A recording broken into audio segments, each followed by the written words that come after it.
बिस्मिल्लाहिर्रहमानिर्रहीम रब्बि ज़िदनी इल्मा। अस्सलामु अलैकुम वरहमतुल्लाहि वबरकातुहू। सबसे पहले मैं अल्लाह ताला का शुक्र अदा करता हूँ और अल्लाह ताला से दुआ करता हूँ कि आप सब खैर खैरियत से। आज की जो लेक्चर वीडियो है वो है मास पावर स्पेक्ट्रोस्कोपी से रिलेटेड। मास पावर स्पेक्ट्रोस्कोपी क्या है और हम इससे रिलेटेड बेसिक इन्फॉर्मेशन, इंट्रोडक्शंस और इसके बेसिक कॉन्सेप्ट्स को आज लेक्चर 1 में डिस्कस करेंगे। तो आज का जो टॉपिक है वो है मास पावर स्पेक्ट्रोस्कोपी। मास पावर स्पेक्ट्रोस्कोपी, मास पावर स्पेक्ट्रोस्कोपी जो है वो जर्मन फिजिस्ट थे जिनका नाम रडोल्फ एल्फ मासबर, हम इसको यानी कि वो इनका नाम था।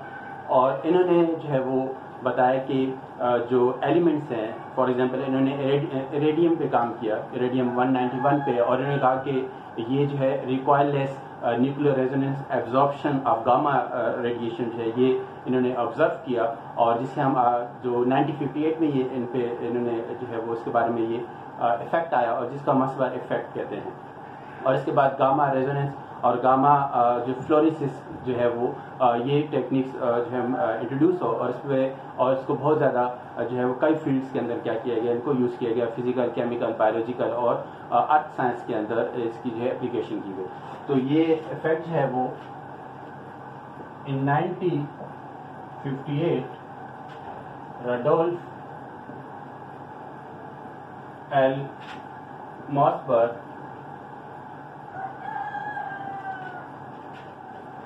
observed the recoilless nuclear resonance absorption of gamma radiation, which is known as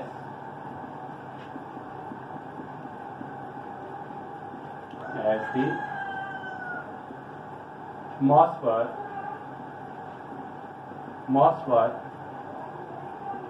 effect। ठीक है, 1958 में इन्होंने मॉसबर्ग इफेक्ट के बारे में बताया। और मॉसबर्ग इफेक्ट को द मॉसबर्ग इफेक्ट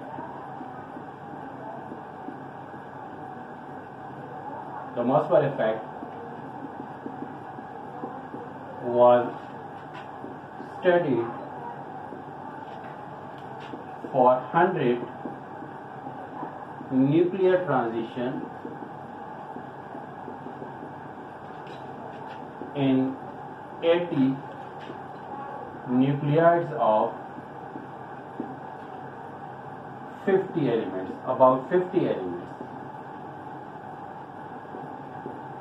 ठीक है, तो ये जो मॉसबर्ग इफेक्ट है वो 100 न्यूक्लियर ट्रांजिशंस के लिए 80 न्यूक्लियाइड्स जो है वो 50 एलिमेंट्स के डिफरेंट एलिमेंट्स में स्टडी किया गया। और इस मॉसबर्ग इफेक्ट को जो है वो वाइडली यूज किया गया बायोलॉजिकल, केमिकल और जो फिजिकल, केमिकल, बायोलॉजिकल और अर्थ साइंस के अंदर।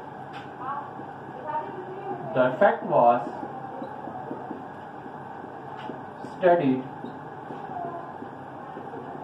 In physical, chemical, biological and earth sciences।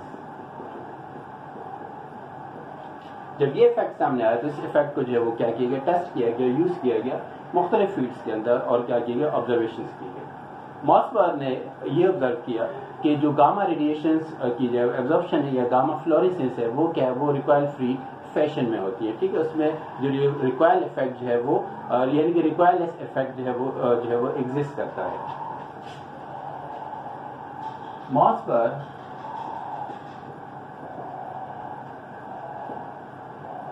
Observe that the gamma resonance and fluorescence, gamma fluorescence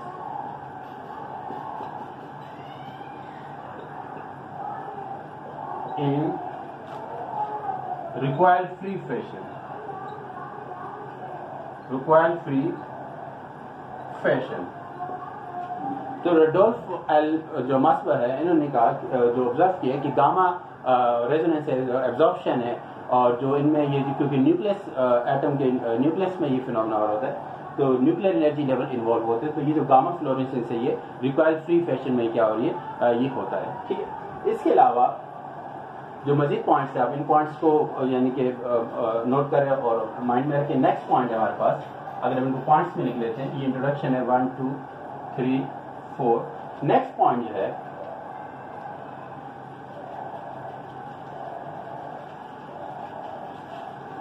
point number 5। Point number 5 जो इसमें आपके पास कि it was realized that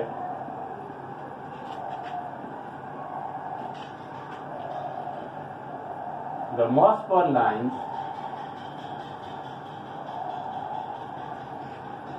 are narrow, ठीक है, and gives information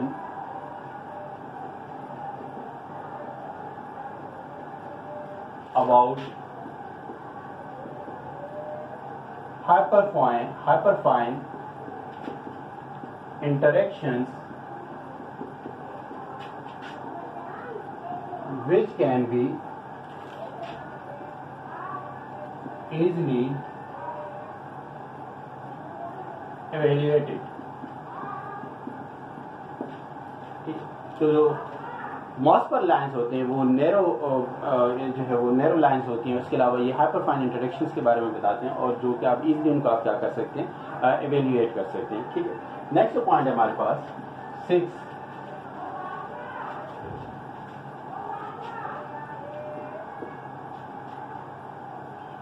He was awarded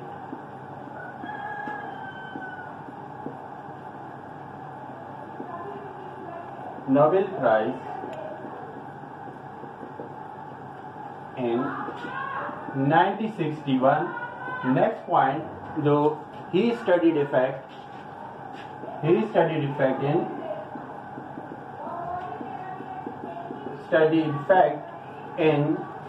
iridium 191। He studied effect in iridium 191, यानी कि first effect जो Rudolf L मॉसबर ने जो स्टडी किया था वो इरेडियम 191 में क्या किया, इसको स्टडी किया। अब हम इसमें देख लेते हैं।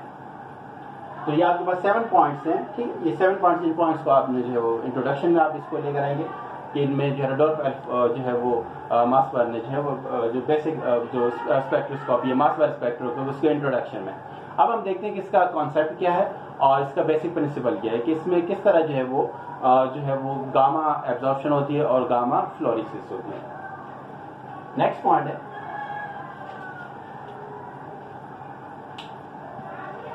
Principal and concept of Mossbauer spectroscopy.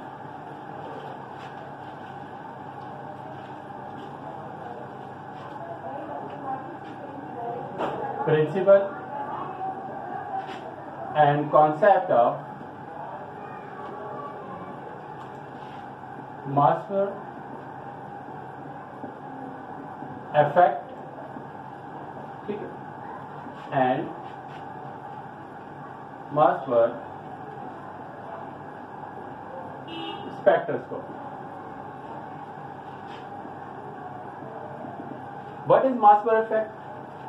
सबसे पहले हम देखेंगे Mossber effect।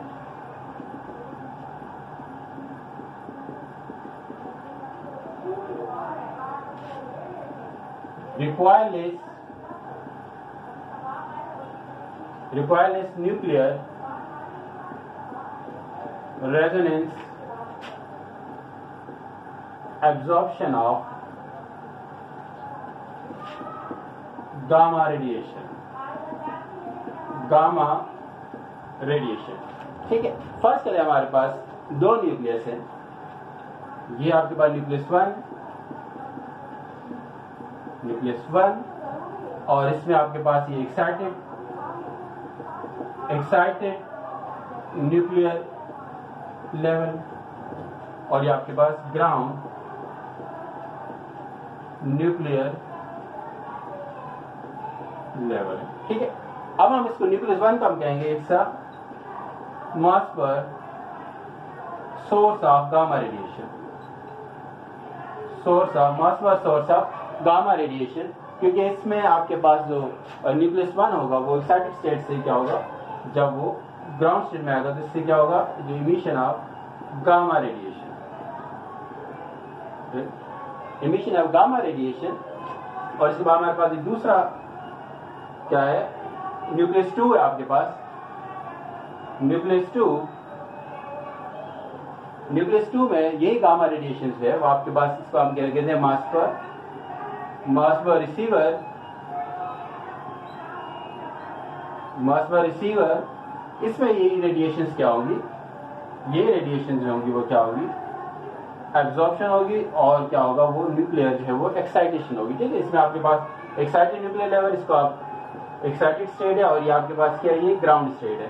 तो इसमें न्यूक्लियर एब्जॉर्प्शन होगी, तो इसमें मास पर रिसीवर कहते हैं। ठीक है, तो ये है मास पर जो है आपके पास, अगर आप कहेंगे कॉन्सेप्ट और प्रिंसिपल है कि gamma radiations are emitted by one nucleus which is act as a mass per source, and another nucleus act as a receiver which absorbs gamma radiations। और इसमें जो आपके पास जो गामा इमिशंस की एनर्जी होती है वो इन दो न्यूक्लियर जो एक्साइटेड ग्राउंड स्टेट के एनर्जी लेवल के डिफरेंस के इक्वल होते हैं। ठीक है, इसको आप यूं भी लिख सकते हैं कि इसमें आपके पास जो एनर्जी ऑफ गामा रेडिएशन है is equal to excited state difference ground state। ठीक है, तो इसका excited state nuclear energy level of excited state और nuclear level of ground state, इनके एनर्जी के डिफरेंस के दरमियान ये रेडिएशंस क्या होती है, इमिट होती है, वो एब्जॉर्प्शन होती है, और इस तरह क्या होती है, गामा एब्जॉर्प्शन होती है। ठीक है, और इसका रिक्वायरनेस न्यूक्लियर रेजोनेंस एब्जॉर्प्शन। इसके बाद हम मजीद जरा इसको डिस्कस कर लेते हैं, what is gamma absorption and what is gamma fluorescence. अब हमारे पास जो है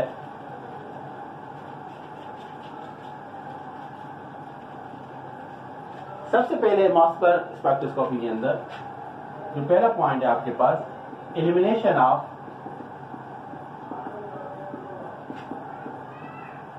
recoil effect. Elimination of recoil effect, for example आपके पास जो है वो ये न्यूक्लियस 1 है, अगर यहां से रेडिएशन जो है वो एब्जॉर्प्शन हो रही है न्यूक्लियस 2 में, तो इसमें जो आपके पास जो रिकॉइल इफेक्ट होगा, एनर्जी ऑफ रिकॉइल, वो क्या होगा, रिकॉइल इफेक्ट जो है वो क्या हो, 0 हो। इसमें रिकॉइल इफेक्ट की जो एनर्जी है वो क्या आपके पास 0। ठीक है, और इसमें recoil effect energy equal to energy of gamma radiation का square divided by 2mc square, and E gamma energy of gamma radiation, energy of gamma radiation, जिसमें जो रिकॉइल इफेक्ट एनर्जी है वो क्या होना चाहिए, क्योंकि Mossbauer spectroscopy in which it's a recoilless effect, यानी इसमें रिकॉइल इफेक्ट एनर्जी क्या होगी, वो 0 होनी चाहिए। ठीक है, तो ये है रिकॉइल इफेक्ट जो है वो एनर्जी जो है वो depend inversely proportional to the atomic mass of to the mass number of nucleus. ठीक है, तो ये इसमें इनका आपके पास मैथमेटिकल रिलेशनशिप है। अब हम देख लेते हैं what is gamma absorption and what is gamma fluorescence. इसके लिए हम जो डायग्राम है इसको आप नोट कर लें। नेक्स्ट पॉइंट है,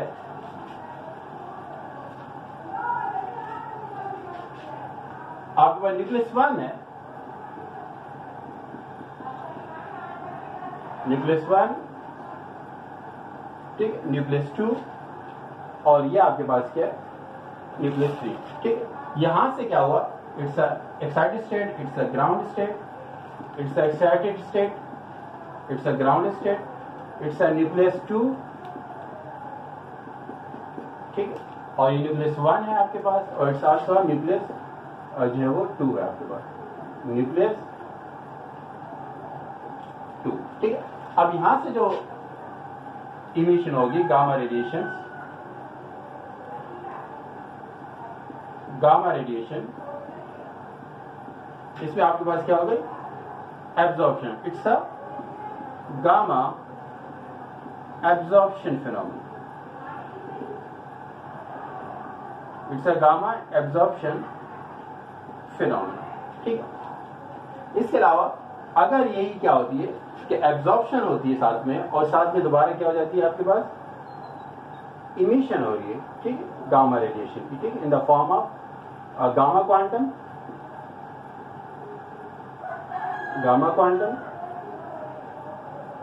और in the form of electron, in the form of conversion electron. जो गामा फ्लोरेसेंस है, gamma fluorescence definitely first absorption होगी इसमें, और उसके बाद क्या होगी, इमिशन होगी। इट्स गामा फ्लोरेसेंस, या तो एब्जॉर्प्शन हो रही होगी या फिर फ्लोरेसिस हो रही होगी। तो फ्लोरेसिस जो है वो गामा क्वांटम की शक्ल में भी हो सकती है, इमिशन हो सकती है, और कन्वर्जन इलेक्ट्रॉन की शक्ल में भी क्या हो सकती है, जो है वो क्या होगी, इमिशन हो सकती है, ठीक है।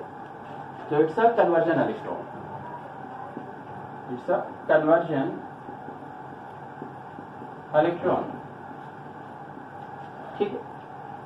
तो ये आपके पास गामा क्वांटम या फिर कन्वर्जन इलेक्ट्रॉन की शक्ल में क्या होगी, फ्लोरेसिस होगी। तो एब्जॉर्प्शन भी होगी और आपके पास फ्लोरेसिस भी हो सकती है। अब हम एक एग्जांपल ले सकते हैं, आयरन की एग्जांपल ले लेते हैं कि किस तरह जो है वो आयरन में जो है वो न्यूक्लियर डीके प्रोसेस होता है, या गामा यानी मास स्पेक्ट्रोस्कोपी स्पेक्ट्रोस्कोपी को स्टडी कर लेते हैं। नेक्स्ट जो है वो nuclear decay process,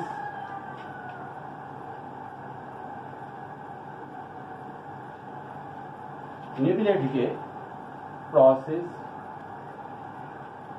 in iron 57, ठीक है। अब आयरन 57 में हमारे पास जो यूज होते हैं, हम कोबाल्ट को यूज करते हैं, 57, 27, इसकी जो हाफ लाइफ है वो 70 डेज है, ठीक है। ये आपके पास क्या है,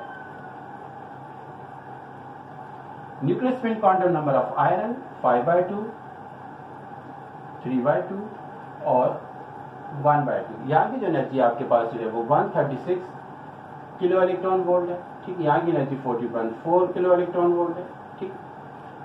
और यहाँ के जो आपके पास जो फिनोमेना है, यहाँ पे अब यहाँ से रेडिएशन आ रही है, गामा रेडिएशन, ठीक। जब गामा रेडिएशन जो आई और इन्होंने क्या किया, जो आपके पास जो आयरन को है वो एक्साइटेड स्टेट में ले गए, ठीक है। तो यहाँ पर ज्यादा इसको पॉपुलेट कर लेते हैं, फिर उसके बाद जो है वो क्या होती है, जो 5/2 से 1/2 जो है वो कितने परसेंट ट्रांजिशन होती है, 15%, और यहाँ से यहाँ तक जो है वो कितनी ट्रांजिशन होती है, 85% जो है वो ऑफ गामा क्वांटम, और इसमें about 122 kilo electron volt energy क्या होती है, रिलीज हो रही होगी, ठीक है। तो 85% 5/2 से 3/2 और 3/2 से 1/2, ये ट्रांजिशन 15% है, ठीक है। ये ट्रांजिशन आपके पास हो रही होगी, ठीक। तो ये जो है आपके पास टोटल जो है वो, और ये जरूरी है कि कोई भी न्यूक्लियर एक्साइटेड स्टेट में जो है वो उसकी जो टाइम पीरियड है वो कितना होना चाहिए, अबाउट जो है वो आपके पास 1 माइक्रोसेकंड से 10⁻5 माइक्रोसेकंड है, ठीक है। और इसमें जो एनर्जी है वो हम इसको हम जरा डिस्कस कर लेते हैं इस पॉइंट में। सबसे पहला पॉइंट है जो है वो cobalt 57 is used as a gamma source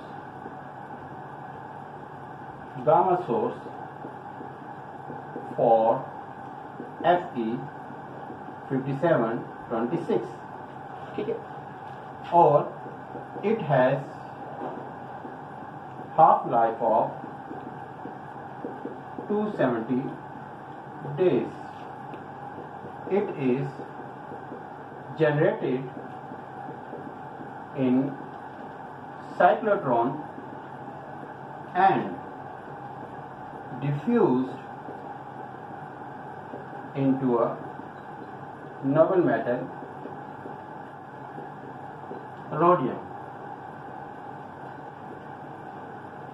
ठीक है। तो ये पॉइंट है आपके पास इसमें। और जो है क्या होता है कि इसमें आपके पास the electrons in K shell of CO57 are captured to generate gamma radiation and converted into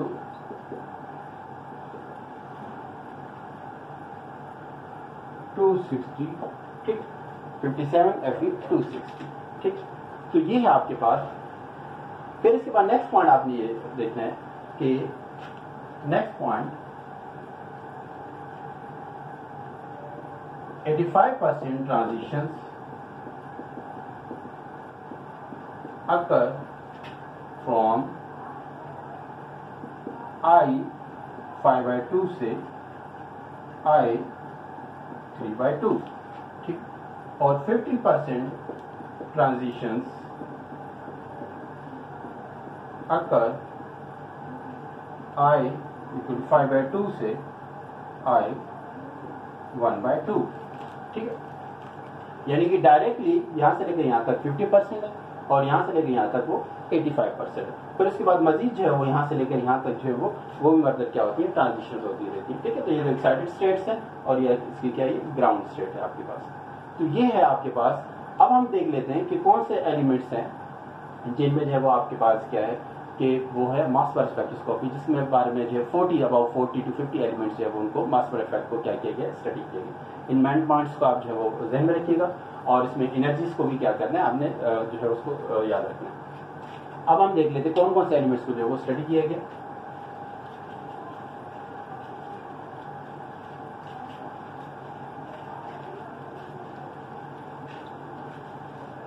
इसमें आपके पास elements like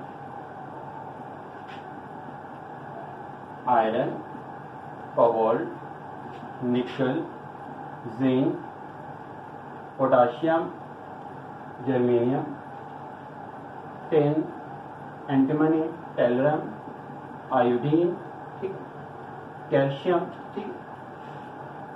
third series of B block elements. इसके अलावा आपके पास एफ ब्लॉक एलिमेंट्स को भी क्या किया गया, स्टडी किया गया। F block elements like uranium, thorium और आपके पास कुछ और है, मैं आपके साथ शेयर कर लेता हूँ ठीक। एनपी और आपके पास है वो पोलोनियम एंड एएम ठीक है। तो ये आपके पास है वो जो वो क्या किया, इनको स्टडी किया गया ठीक है। इसके बाद सीजियम है आपके पास, सीजियम, क्रिप्टॉन ठीक है। तो इन एलिमेंट्स को क्या किया, इनके मास पर इफेक्ट को क्या किया गया, स्टडी किया गया। अब हम मास पर स्पेक्ट्रोस्कोपी को स्टडी करने के लिए किन पॉइंट्स को क्या किया, किन पॉइंट्स का क्या ख्याल रखना चाहिए ठीक है। अब हम इंपॉर्टेंट पॉइंट्स है वो टू स्टडी टू अप्लाई मास पर स्पेक्ट्रोस्कोपी, वो कौन कौन से पॉइंट्स है उनको भी हम देख लेते हैं ठीक है। Important points to use mass per spectroscopy। First point है मास पर effect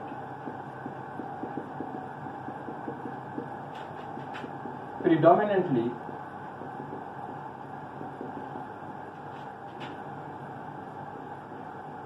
very effective for iron 5726 ठीक। इसके अलावा मास पर effect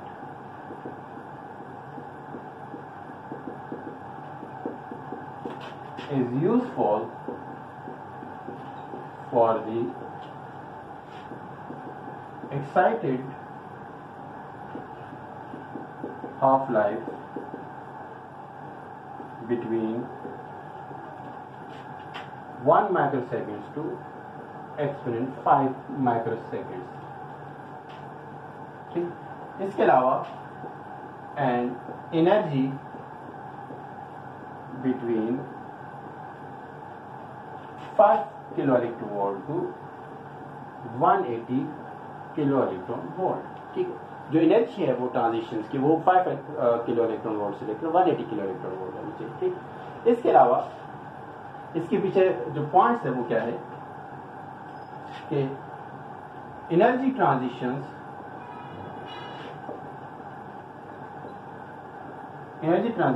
above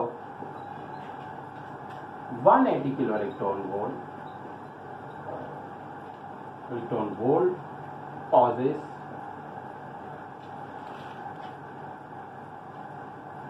recoil effect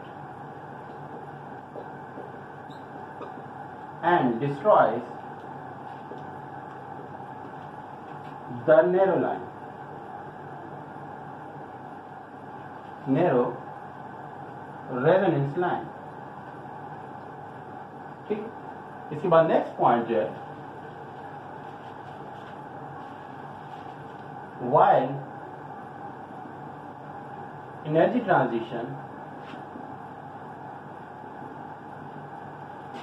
below 5 kilo electron volt is absorbed in the source। ठीक, अगर कम एनर्जी है तो वो क्या है, सोर्स के अंदर एब्जॉर्प्शन हो सकती है। इसके अलावा जो न्यूक्लियाइड्स जिनको आप एलिमेंट्स को स्टडी किया जा सकता है, उनकी जो आप कहें कि जो आपके पास suitable half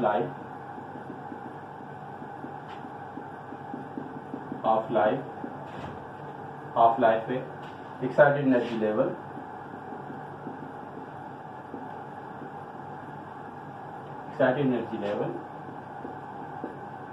accessibility and handling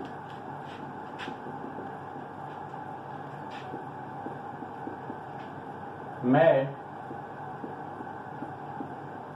easy to study 20 elements। For example, ये 20 एलिमेंट्स को मैं आपके साथ शेयर कर लेता हूँ। फॉर एग्जाम्पल, इन पॉइंट्स को आप देख लें, इसमें जो 20 एलिमेंट्स हैं वो कौन कौन से एलिमेंट्स हैं। आप इसमें 20 एलिमेंट्स हैं आपके पास जिनको मॉस्पर इफेक्ट को स्टडी किया गया। वो आपके पास iron, tin, antimony, tellurium, iodine, gold, nickel, PU, tungsten, iridium, krypton, xenon, and many of the rare earth elements,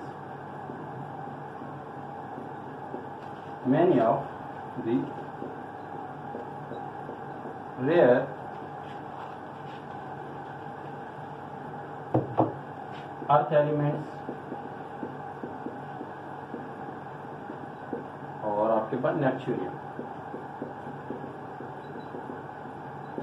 ठीक, तो ये इंट्रोडक्शन और जो बेसिक कॉन्सेप्ट जो है वो प्रिंसिपल है जो है मास पावर स्पेक्ट्रोस्कोपी से रिलेटेड।